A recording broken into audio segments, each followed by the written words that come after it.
नमस्कार दोस्तों, आपका स्वागत है एग्जाम क्रैक SS1 में। अगर आप ग्रुप डी, एनटीपीसी या रेलवे के किसी भी एग्जाम की तैयारी कर रहे हो तो ये वीडियो आपके लिए बहुत ही महत्वपूर्ण होने वाली है, क्योंकि इस वीडियो में मैं आपको लाता हूँ मैथ के इंपॉर्टेंट क्वेश्चन जो कि रेलवे की परीक्षाओं में सबसे ज़्यादा बार पूछे जाते हैं। जिस तरह क्वेश्चन इस पार्ट में दिए गए हैं उसी तरह क्वेश्चन आपके एग्जाम में भी आएंगे। ये पार्ट नंबर 34 है और इससे पहले वाले पार्ट आपने नहीं देखे हैं तो हमारे चैनल की प्लेलिस्ट में जाकर जरूर देखना, क्योंकि सारे पार्ट बहुत ही इंपॉर्टेंट है। तो चलिए शुरू करते हैं आज की क्लास। तो आज के क्वेश्चन में पहला, इस क्वेश्चन में देखिए संख्याओं के एक अनुक्रम से दूसरा पद ज्ञात कीजिए। दूसरा पद ज्ञात कीजिए जिसे 2, 3 और 8 से विभाजित किए जाने पर क्रमशः 1, 2 और 7 शेष बचता है। यानी क्वेश्चन करने का मतलब यह है, हम 2 से भाग देते हैं तो 1 शेष बचेगा, और 3 से भाग देते हैं तो 2 शेष बचेगा, और 8 से भाग देते हैं तो 7 शेष बचेगा। तो आपसे पूछ रहा है दूसरा अनुक्रम, यानी कि आपसे पूछ रहा है दूसरा अनुक्रम यानी कि दूसरा पद ज्ञात कीजिए, यानी कि आपको बताना है दूसरा पद। तो ये अगर आप पहले मैं आपको सिखाता हूँ बेसिक तरीके क्वेश्चन कैसे करेंगे। देखिए जब देखिए हम यहाँ से अंतर देखेंगे, देखिए 2 और 1 का अंतर कितना है, देखिए 2 और 1 का अंतर है 1। फिर देखिए आगे देखिए 3 और 2 का अंतर कितना है, यहाँ भी अंतर क्या है 1 का है। फिर देखिए आगे देखेंगे हम इनकी 8 का और 7 का अंतर क्या है, यहाँ भी देखिए अंतर क्या है 1 है। जब अंतर 1 आ रहा है तो आपको कैसे करना है क्वेश्चन को, अब समझो क्वेश्चन आपको 2, 3 और 8 का लेना है एलसीएम। इनको लेना है आपको लेना है एलसीएम, आपको लेना है एलसीएम। तो 2, 3 और 8 का एलसीएम लेंगे तो ये आ जाएगा 24, यानी कि एलसीएम आ गया 24 आ गया। और आपको करना क्या है, अब देखिए जब हमारा अंतर जो आ रहा था सेम 1 आ रहा, सभी का अंतर सेम जो था वो अंतर 1 था, तो हम क्या करेंगे 24 इसकी यहाँ रहेंगे के और -1 -1 ये फार्मूला बन गया। ठीक है, एलसीएम आया और हमने के, अब हमसे पूछ रहा है दूसरा यानी कि हमसे पूछ रहा है दूसरा पद, तो के स्थान में रखेंगे 2, यानी के स्थान में रखेंगे 2, तो 2 की गुणा होगी 24 के साथ में, यानी 2 की गुणा है 24 दूनी हो जाएगा 48, यानी 24 दूनी 48, और 48 में से ये एक माइनस हो जाएगा तो 48 में से 1 जाएगा तो बचेगा 47, यानी कि हमसे पूछा था दूसरा पद, तो दूसरा पद कौन सा आ गया, वो हो गया 47, यानी ऑप्शन नंबर डी इस क्वेश्चन का राइट आंसर हो गया। देखिए अभी क्या थी, हमारे पास वैल्यू आसान थी तो हमने क्वेश्चन को बहुत आसानी से बना लिया। कल को क्या हो, ये वैल्यू टफ हो जाए और बड़ी बड़ी हो जाए और हमसे ना कटे तो हम क्वेश्चन कैसे करेंगे। तो देखिए वो तरीका भी हम सीख लो कैसे। हमसे अब कह रहा है, देखिए अगर हम 2 से भाग देते हैं तो शेष बचता है 1, मान लिया हमने ऑप्शन नंबर 1 को उठाया, तो हम इसमें से 1 माइनस कर दें 37 में से 1 माइनस कर देंगे तो ये बचेगा 36 बचेगा, ये 2 से कटता है, यानी कि ऑप्शन नंबर ए हमारा आंसर हो सकता है। अब देखिए ऑप्शन नंबर बी में दिया है 38, इसमें से 1 माइनस कर दें तो ये बचेगा 37, और 37 आपका 2 से नहीं कटता, यानी कि ये हमारा आंसर नहीं होगा। और ये देखिए 48 दिया गया, इसमें से हम 1 माइनस करेंगे तो ये बचेगा 47, और 47 भी आपका 2 से नहीं कटता, यानी कि ये भी हमारा आंसर नहीं होगा। और ये देखिए 47 में से 1 माइनस करेंगे तो ये बचेगा 46, और 46 भी हमारा 2 से कटता है, 46 भी हमारा 2 से कटता है। तो ये या तो हमारा आंसर जो हमारा आंसर होगा वो तो या तो ए में होगा या फिर डी में होगा।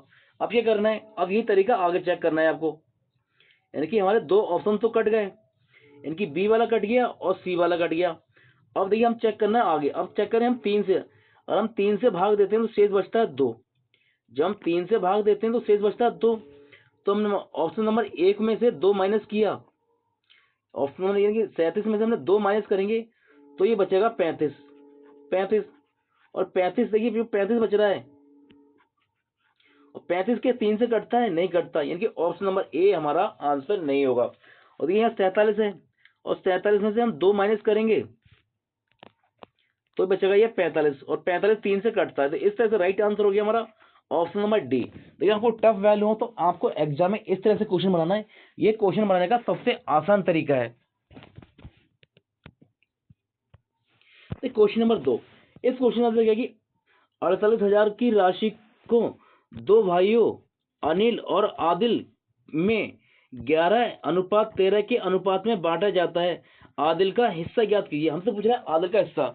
देखिए अगर आपको क्वेश्चन डायरेक्ट करना है तो कैसे करेंगे, पहले क्या है अनिल है, तो अनिल का अनुपात कितना हो जाएगा, 11 हो जाएगा। फिर बाद में कौन है, आदिल है, तो आदिल का अनुपात कितना होगा, 13 हो जाएगा। और हमसे पूछ रहे हैं आदिल का हिस्सा, तो अब आदिल का जो अनुपात आया वो है 13, इनकी आदिल का अनुपात हो गया 13। अब देखिए 13 से कौन सा ऑप्शन कटता है, अरे हम यहाँ से 3 जीरो काट दें तो 24 का 13 से कटता है, नहीं कटता, यानी कि ये हमारा आंसर नहीं होगा। देखिए यहाँ से हम 3 जीरो को काटें तो मुझे 26, 26 13 से कटता है, बिल्कुल कटता है, यानी कि ऑप्शन नंबर बी हमारा आंसर हो सकता है। अगर हम 3 जीरो को यहाँ से काटें तो 2, क्या 13 से 2 कटता है, नहीं कटता, यानी कि ये हमारा आंसर नहीं होगा।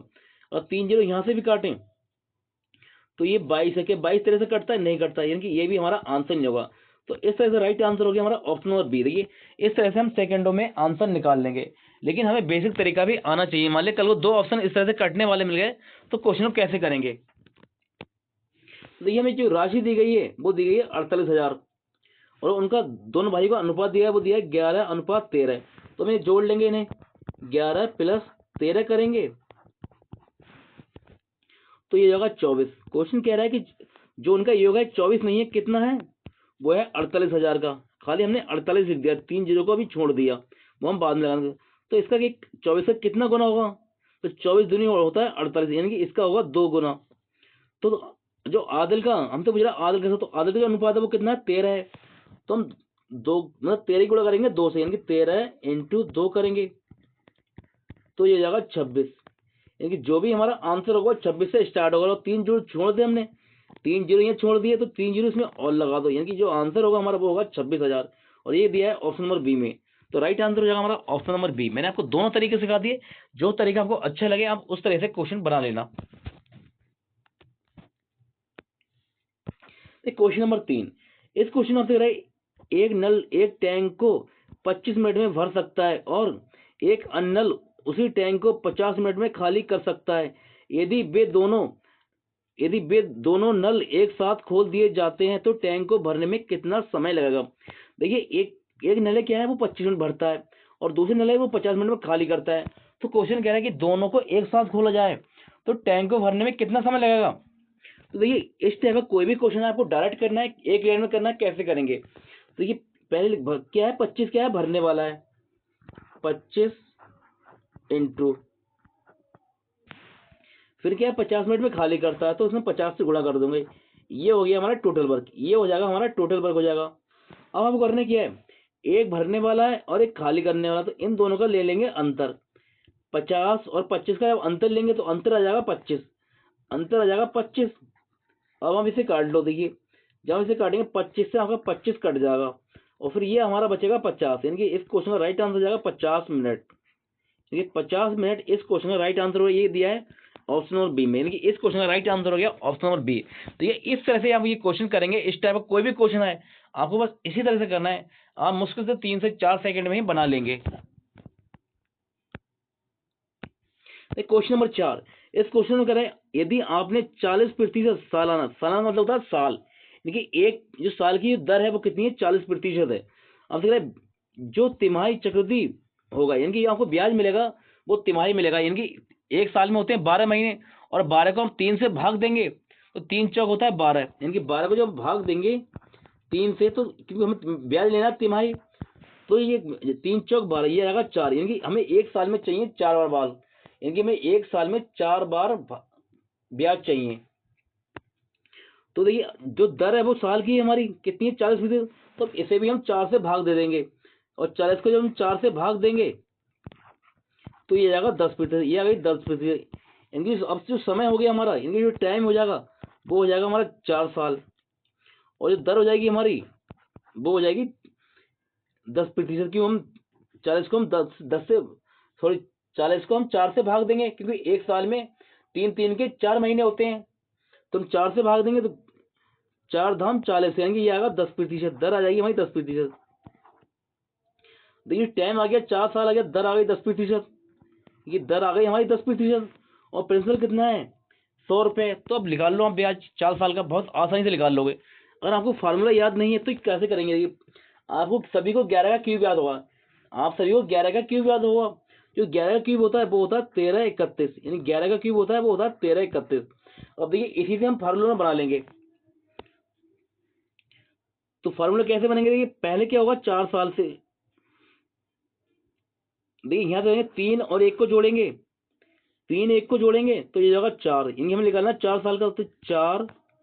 और फिर देखिए अब करना क्या है आपको, 3 और 3 को जोड़ेंगे तो ये जाएगा 6।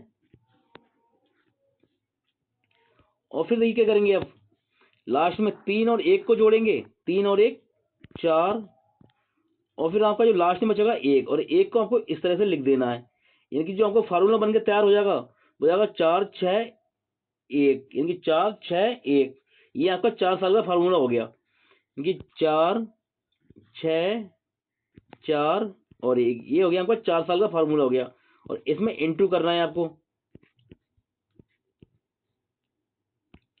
तो देखिए जो दर आ गई, हमने 40 को भाग दिया 4 से, तो दर थी हमारी 10%, इनकी दर थी 10%, और टाइम आ गया था हमारा 4 साल, कि हमें चाहिए था तिमाही, और 1 साल के चाहिए, 1 साल का ब्याज चाहिए, और वो चाहिए 3 महीने में। तो कै बार ब्याज लेंगे, हम लेंगे 4 साल, यानी हम ब्याज लेंगे 4 बार, तो टाइम आ गया, वो आ गया 4 बरस। तो अब निकाल लो आप, प्रिंसिपल कितना है, वो है 100 रुपये, तो 100 का निकालेंगे 10%, और ये करना है हमें 4 बार काम करना है। तो 100 का 10% निकालेंगे तो 10 से भाग दे देंगे, 100 से नीचे भाग देंगे, तो देखिए 100 से 100 कट जाएगा, तो ये आ जाएगा 10, ये 10 आ गया। अब फिर जो 10 आया, इसका 10 का फिर निकालेंगे 10%, और फिर इसमें नीचे 100 होगा, तो ये इन 2 जीरो से आपके 2 जीरो कट जाएंगे, तो 1 एकम 1, यहाँ जाएगा 1। और फिर जो 1 आया, 1 का फिर निकालेंगे 10%, और बटे में आपका हो जाएगा 100। देखिए आपका 1 जीरो से 1 कट जाएगा, 1 की गुणा करेंगे 1, तो यहाँ से मिलेगा आपको 0.1, यानी कि यहाँ से मिल जाएगा 0.1 मिलेगा, यानी कि 0.1 मिला। अब फिर देखिए, अब जो 0.1 मिला है, इसकी फिर निकालेंगे 10%, यानी कि 0.1 इंटू 10%, और बटे में 100। तो ये यहाँ से 10 हटाएंगे तो 1 जीरो और नीचे पहुंच जाएगा, तो 3 जीरो हो गए। तो देखिए 1 जीरो से 1 जीरो कट जाएगा, और 1 की 1 करेंगे, और 100 नीचे है, तो ये हो जाएगा आपका, यानी कि ऐसे समझो तो 1 ऊपर बोल गया, 100 नीचे, तो हम इसे भाग देंगे, 1 में भाग देंगे 100 से, तो क्या हो जाएगा 0.01 हो जाएगा, यानी कि 0.01 हो जाएगा। तो ये यहाँ से आपको गुणा कर लो आप, 10 चौक 40, ये आ जाएगा 40, और 6 एकम 6, और यहाँ से जाएगा 4 एकम 4, यानी कि 0.4, और ये तो आपको हो ही जाएगा 0.01। अब हम इन सबको जोड़ेंगे, देखिए जब आप इन सबको जोड़ेंगे, यानी कि इन सबको जोड़ेंगे तो कितना हो जाएगा, ये 40 6 46, 46 और 4 1, यानी 46.41, ये सब इस सबको जोड़ेंगे हम, तो ये जाएगा आपका 46.41। और देखिए 100 रुपये ये है, क्योंकि हमसे पूछ रहा है मिश्र धन, यानी 1 साल बाद कितना आपको कितनी राशि प्राप्त होगी, इसमें क्या होगा, ये होगा मिश्र धन, यानी कि इसमें जो प्रिंसिपल भी जुड़ जाएगा, ये तो हमका ब्याज आ गया 46 ब्याज आ गया, और इसमें 100 जोड़ेंगे तो ये हो जाएगा 146, यानी कि 146.41, और ये कहाँ दिया है, ये दिया है ऑप्शन नंबर बी में। तो राइट आंसर हो जाएगा हमारा ऑप्शन नंबर बी। देखिए 4 साल का जब आपसे ब्याज पूछे जाए, चक्रवृद्धि ब्याज, तो आपको इसी तरीके से निकालना है, यह तरीका सबसे आसान तरीका है 4 साल का ब्याज निकालने का।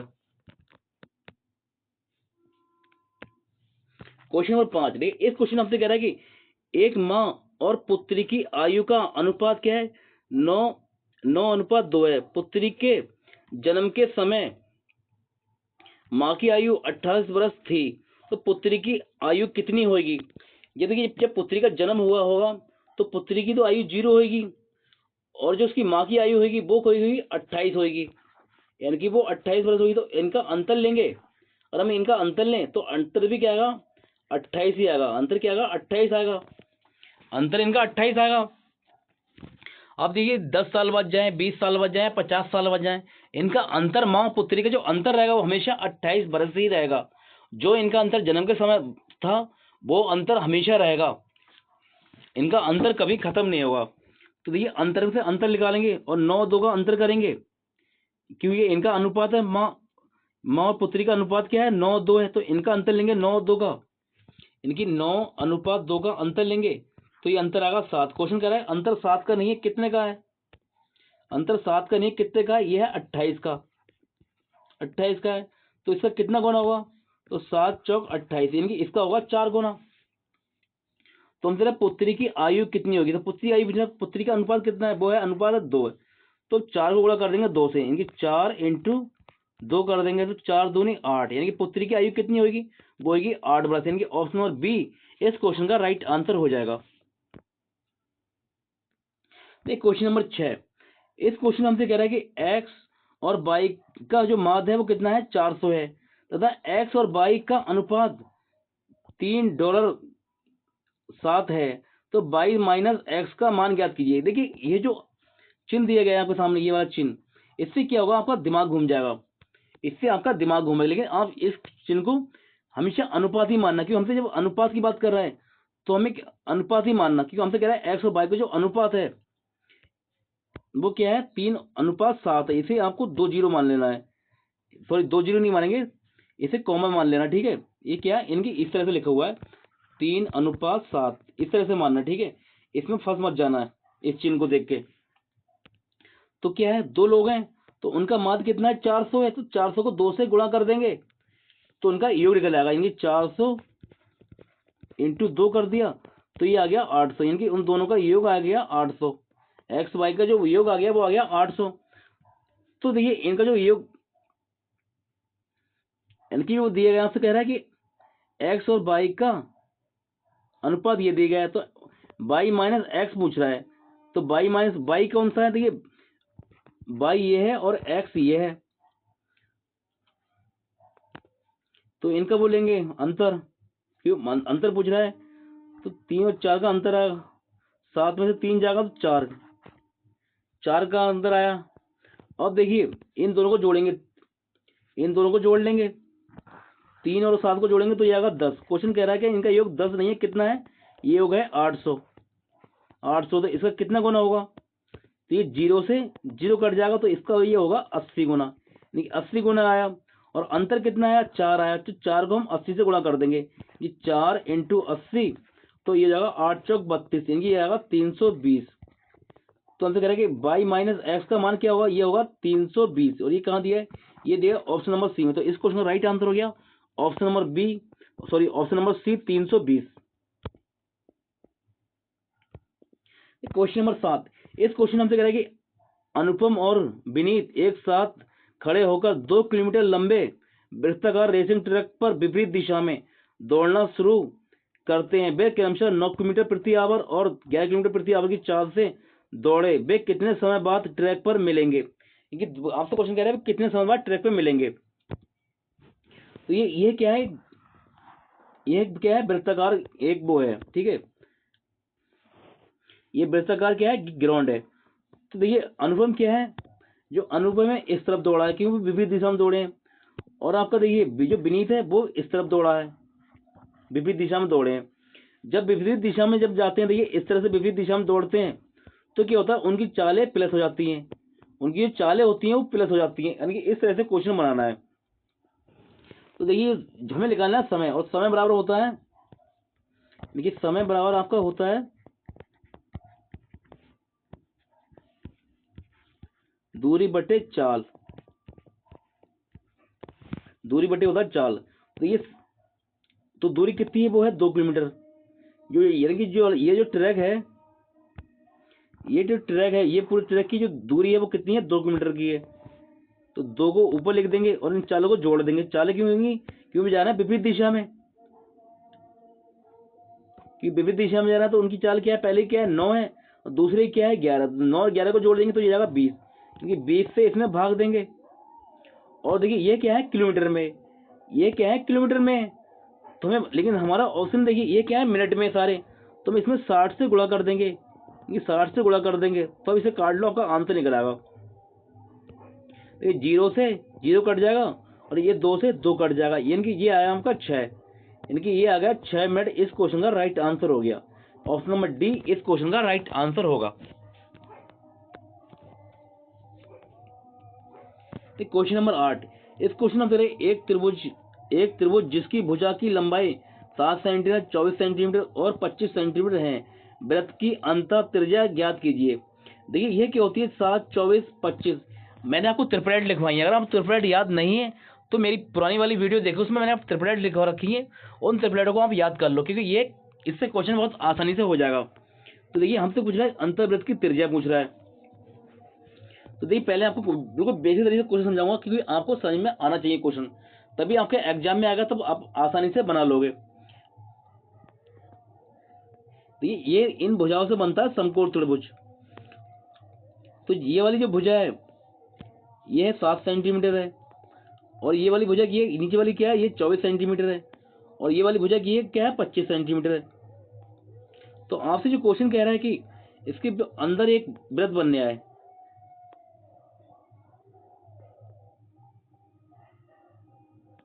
इनकी जो वृत्त बनने आए,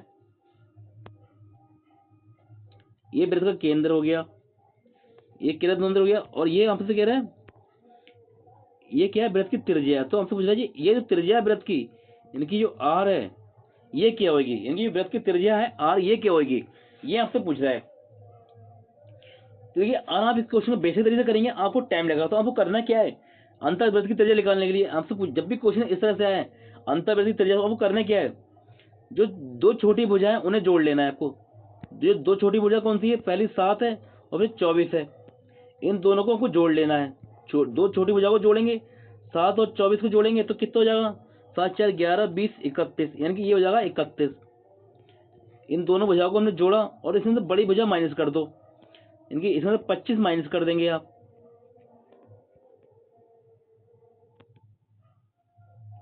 सॉरी 1 मिनट।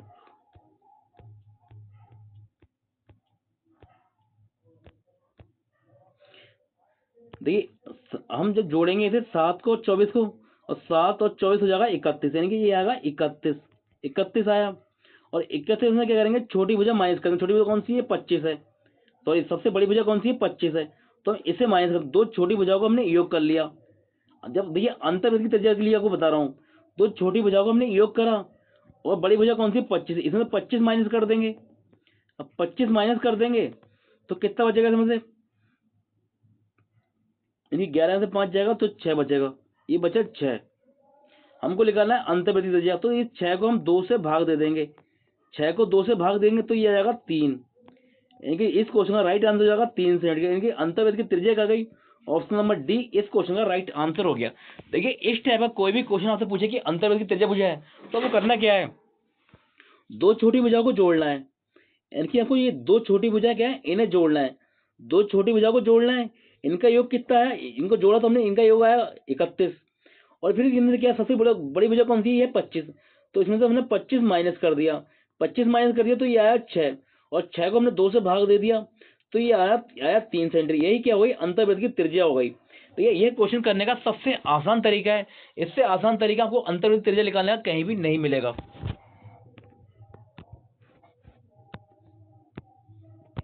क्वेश्चन नंबर 3 आपसे कह रहा है कि यदि किसी गुणोत्तर श्रेणी का प्रथम पद 2 है, यानी कि प्रथम पद क्या है, 2 है, और सर्वानुपात कितना है, 3 हो, तो हमसे उस श्रेणी का 5वां पद क्या होगा, हमसे पूछ रहा है 5वां पद क्या होगा। तो देखिए क्वेश्चन बेसिक तरीके से क्वेश्चन करने जाएंगे, आपको सूत्र करेंगे, ये करेंगे, वो आपको टाइम लगेगा। हमेशा याद रखना, मैं जो बता रहा हूँ आप उसे अपनी कॉपी में नोट कर लो। हमसे जौन सा पद पूछा जा रहा है, यानी कि हमसे पूछ रहा है 5वां पद पूछ रहा है, तो 5 में से हम एक माइनस कर देंगे, यानी कि 5 में से हम एक माइनस कर देंगे तो ये आएगा 4, ये आ गया 4, यानी कि जौन सा पद हमसे पूछा जाए तो उसमें से हमें माइनस कर देंगे 1, यानी कि हमसे पूछा गया 5वां पद, तो 5 में से हमने एक माइनस कर दिया तो ये आया 4, और देखिए हमें दिया गया सर्वानुपात जो दिया है वो दिया 3, तो इसकी 3 की पावर कर देंगे हम 4, 3 की पावर कर देंगे 4, और 3 की पावर 4 कितने होगा, 3 की हम 27, और 27 3 81, यानी कि 3 की पावर 4 होता है 81, 3 की पावर 4 होता है 81, यानी कि ये आया 81। अब करना क्या है हमसे, देखिए जो प्रथम पद दिया जाए, जो प्रथम पद दिया उससे इसमें गुणा कर देना है। प्रथम पद कौन सा हो गया, 2 हो गया, तो इसमें 2 से हम गुणा कर देंगे, तो ये आएगा 2 एकम 2 और 8 दूनी 16, यानी कि ये आएगा 162, 162 आगे दिया गया, ऑप्शन बिल्कुल दिया है, ऑप्शन नंबर डी इस क्वेश्चन का राइट आंसर हो जाएगा। देखिए इस क्वेश्चन की आप गांठ बांध लो, इस टाइप का कोई भी क्वेश्चन है, बस आपको यही तरीका बनाना है, मुश्किल से 5 सेकंड में आप इस तरीके से क्वेश्चन करेंगे, जौन सा पद पूछे जाए उसमें से क्या करना है आपको, 1 माइनस करना है। हमसे पूछा गया 5वां पद, यानी कि हमसे पूछा था 5वां पद, तो हमने 5 में से हमने 1 माइनस करा तो ये आया 4। और जो सर्वानुपात दिया गया था हमें दिया गया 3, तो हमने जो 4 आया तो हमने सर्वानुपात की पावर कर दी 4 कर दी, तो 3 की पावर 4 होता है 81। तो प्रथम पद कितना, हमारा प्रथम पद था 2, तो हमने 81 में हमने 2 से गुणा कर दिया, तो ये आया 162। यानी इस क्वेश्चन का राइट आंसर हो गया 162। क्वेश्चन नंबर 10, इस क्वेश्चन से कह रहा है कि एक समचतुर्भुज के विकर्णों की लंबाई 16 सेंटीमीटर 12 सेंटीमीटर है, चतुर्भुज की भुजा की लंबाई ज्ञात कीजिए। हमसे पूछ रहा भुजा की लंबाई कितनी है। देखिए पहले आपको सिखाऊंगा कुछ शॉर्ट तरीका, फिर आपको थोड़ा सिखाऊंगा बेसिक तरीका आपको कैसे करना है।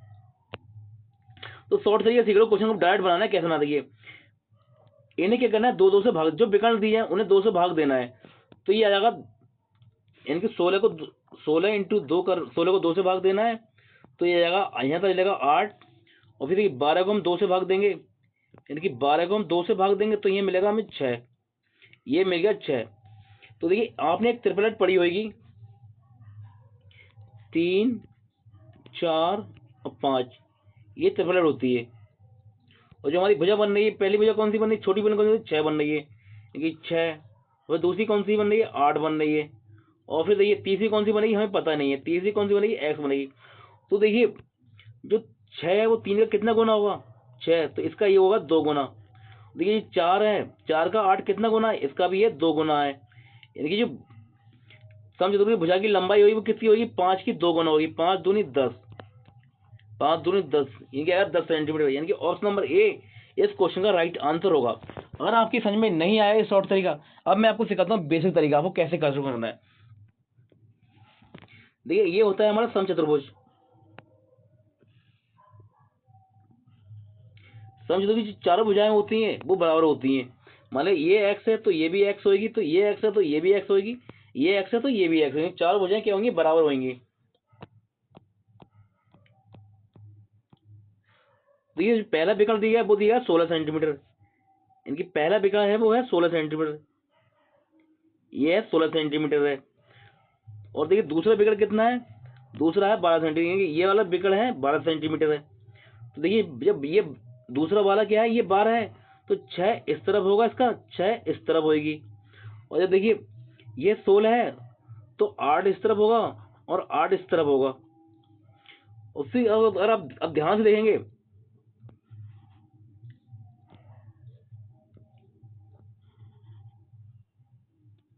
इसे अब ध्यान से देखेंगे तो ये बन गया समकोण त्रिभुज, यहां से बन गया समकोण त्रिभुज, ये बन गया समकोण त्रिभुज। तो देखिए ये क्या छोटी भुजा है वही, और फिर ये बड़ी बड़ी भुजा, और फिर ये हो जाएगा कर्ण, यानी कि ये इसका हो जाएगा कर्ण, ये कर्ण हो गया, तो हमें निकालना है कर्ण। तो कैसे निकालेंगे देखिए अब देखिए या तो इस तरह से निकाल लो, अंडर रूट 6 का स्क्वायर प्लस 8 का स्क्वायर, इस तरह से निकाल लो। तो देखिए 6 का स्क्वायर होता है 36,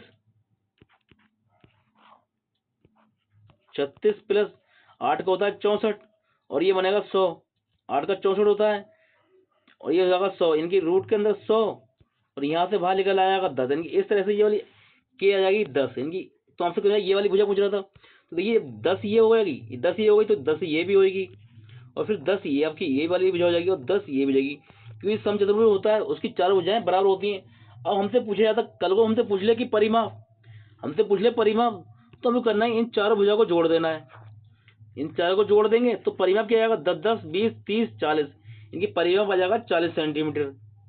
कल को हमसे परिमाप पूछे जाए तो 40 सेंटीमीटर, हम तो पूछा समचतुर्भुज की भुजा, तो भुजा क्या आ गई, वो आ गई 10 सेंटीमीटर। यानी कि ऑप्शन नंबर ए इस क्वेश्चन का राइट आंसर हो जाएगा। ये थे आज के हमारे इंपॉर्टेंट क्वेश्चन। अगर आपको हमारी वीडियो अच्छी लगी हो तो वीडियो को लाइक शेयर कमेंट जरूर करें। अगर आप हमारे चैनल पर नए हैं तो हमारे चैनल को सब्सक्राइब करें इसी तरह की वीडियो पाने के लिए। मिलते हैं आपसे अगली क्लास में, तब तक के लिए नमस्कार।